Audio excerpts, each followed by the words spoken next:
उत्तर प्रदेश के अयोध्या से सपा के लोकसभा सांसद अवधेश प्रसाद ने योगी आदित्यनाथ को सीधी चुनौती दे दी है।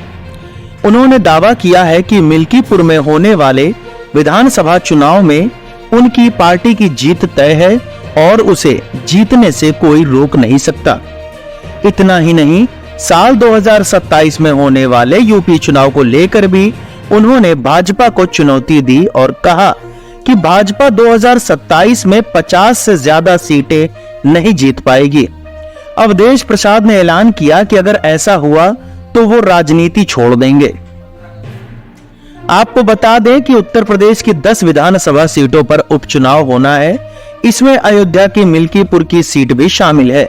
लोकसभा चुनाव में अयोध्या सीट हारने के बाद योगी आदित्यनाथ ने उपचुनाव को लेकर इस सीट पर खुद कमान संभाली है।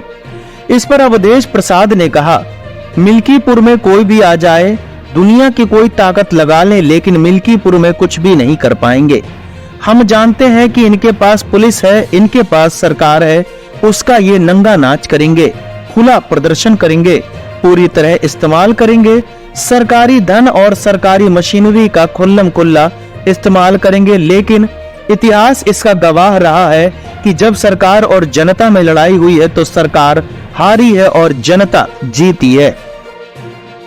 अवधेश प्रसाद ने आगे कहा कि भाजपा पर सपा का पीडीए इतना जबरदस्त पड़ेगा कि 2027 के विधानसभा चुनाव में हमारी सरकार बनेगी और अगर बीजेपी 50 सीट भी पा जाएगी तो आप लिख लीजिए, हमारे पास आइए, हम राजनीति छोड़ देंगे। 50 सीट बीजेपी नहीं जीत पाएगी, सफाया हो जाएगा। मैं कोई साधारण बात नहीं बोल रहा हूं, आपके सामने बोल रहा हूं। 2 साल पहले घोसी उपचुनाव का जिक्र करते हुए उन्होंने कहा था कि तब मुख्यमंत्री, दोनों उप मुख्यमंत्री और पूरी कैबिनेट लगी थी। इतना तक कहा था कि अखिलेश को इटावा भेज देंगे, लेकिन हमारा उम्मीदवार जीता 46,000 वोट से। इनको गलतफहमी है, हमको गलतफहमी नहीं है।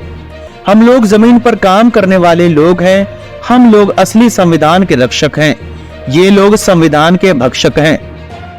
भाजपा पर निशाना साधते हुए उन्होंने कहा कि इस देश में अब किसी एक के मन की बात नहीं चलेगी, इस देश में अब 140 करोड़ लोगों के मन की बात चलेगी।